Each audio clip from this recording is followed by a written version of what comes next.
Hey y'all, welcome back to another episode of Andrea Speaks TV. You all know I'm back with more news and commentary you can use. Listen y'all, I want you to sit down for this one, okay? I have some information that may suggest that there are meetings being held, okay? Talks being held that suggests that they want countries to come together, nations to come together and agree on how they're going to handle future things. Okay, y'all know exactly what I'm talking about. Listen to this, y'all. Okay, according to the World Health Organization chief, now this information came out at the beginning of February, and I'm also even now seeing more information in today's news. But listen to this, y'all. The World Health Organization chief warns, and I quote, that future generations may not forgive us if a pandemic treaty is not agreed upon, okay? And he's even saying that there will be a next one. Listen to this, y'all, okay? Future generations, according to my sources, future generations may not forgive the World Health Organization's member nations should they fail to agree on a pandemic treaty. That's according to the organization's chief, who said earlier one Saturday this month at the Warwick Economic Summit, calling the agreement, and I quote, mission critical for humanity. Listen to this, y'all, okay? Now, according to the World Health Organization, despite lessons that should have been learned during the C word, y'all know what I'm talking about, right?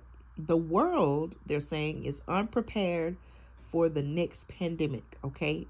It could be it influenza, another C word, or they're even titling it, y'all, disease X, okay?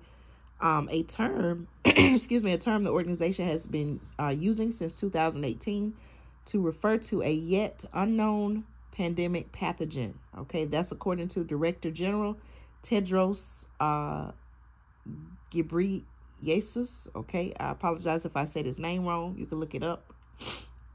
And at the time, he was speaking virtually from Geneva at the summit held in Coventry, England, okay? He's also saying, the World Health Organization chief is saying, and I quote, we cannot allow the same thing to happen next time, and there will be a next time. He gave a warning, okay? Now, the WHO member states met in Geneva in 2022, agreeing to develop. Now, this is what I want you to listen to, y'all. Okay. The WHO member states met in Geneva in 2022, agreeing to develop, listen to this, y'all, to develop an international accord on pandemic preparation and response that would become international law. Okay. And I quote, legally binding pact between countries working together. Okay. A draft has since been developed after, and I quote, extensive consultations with member states, public health experts, academic groups, and citizens, and public hearings have been held regarding it. He said, countries have set themselves a deadline. Listen, y'all. Countries have set themselves a deadline to finalize the agreement ahead of the annual World Health Assembly to be held May 27th through June 1st in Geneva. Now, how do y'all feel about this? Okay, I often have asked, who put these people in power? How is it that they're allowed to come together and make decisions that they feel like will be in the best interest, not only for people in their country, but this is decisions that they're trying to make for the entire world. Okay, they're trying to get the entire world, it seems like, on one accord to say, hey, not if, but when the next pandemic happens, this is how we're going to respond to it as a world, one world. I hope I'm not going too deep with this thing, y'all. Let me know your thoughts on this. Isn't this concerning? How is it that a group of, and they're saying the member states, public health experts, academic groups, and citizens, okay, who gave these people permission, the authority, the power to make decisions for the world? Okay. Now, also, according to my sources, there are two major obstacles that stand in the way of the agreement. One, a group of issues that my sources say, though not insurmountable, need further negotiation. And the second is being quoted as, and I quote, a torrent of fake news, lies, and what they're saying are conspiracy theories. Okay.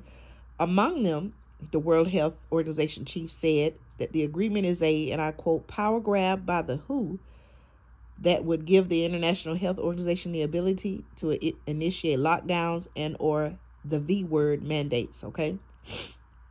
I guess they're saying, he was saying that that's a part of what he calls fake news, lies, and conspiracy theories, okay?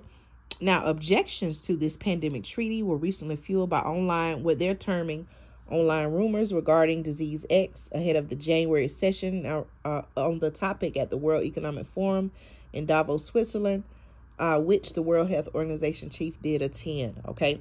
And then they go on to talk about, they also mentioned President Trump, a Trump-era Assistant Secretary for Public Affairs, being one of the concerned parties. And listen to this, okay? Ahead of the session in Davos, Fox News analyst Monica Crawley, let's see, let me go back, okay? Among concerned parties, former Trump-era Assistant Secretary for Public Affairs for the U.S. Treasury Department and Fox News analyst Monica Crawley, ahead of the January session in Davos, she tweeted what they're calling a baseless warning that I quote, unelected globalists at the World Economic, hold on y'all, let me get my words right, okay?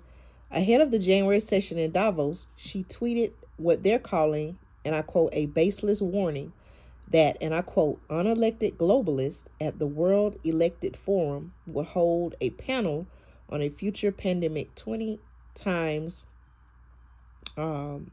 more, causing loss of life 20 times more than the C word, okay? And this person also went on to say that just in time for the election, okay, they want to be allowed to implement a new World Health Organization treaty, lock down again, restrict free speech, and destroy more freedoms, okay? Then she went on to say, sound far-fetched, so did what happened in 2020, okay? So let me know your thoughts on this. There is reason for great concern surrounding this. Why do they want the whole world to come together and make one agreement on how to handle what they're saying is the next thing? Do you have any concerns about it? What is the real reason? Okay. Listen, thank you all always so much for your support and tuning in to the channel. I'll stay updated on this story and share what I learned with you all. Okay. Please share your insight. I appreciate each and every one of you. This is information that, again, y'all, it's not going to be headline news. But I feel like it's something that we should be aware of, so that we can make plans to prepare, okay? Is some of this out of our control? Of course it is, but let's focus on what we can control. Things that we can control are making sure that, like I said earlier in a previous video, that we take care of ourselves as much as possible, drinking water, eating foods that help fight disease, illness, sickness, eating foods that give you energy, that make you feel well, and not consuming foods that are inviting of diseases and illnesses and things like that. Okay, we got to take care of ourselves, y'all, because the World Health Organization chief has said it's not a matter of if this will happen, but when it will happen, okay, as it relates to what they're calling the next pandemic, okay? Let me know your thoughts on this. Take care, be blessed, and I'll be back with more news and commentary you can use right here on Andrea Speaks TV.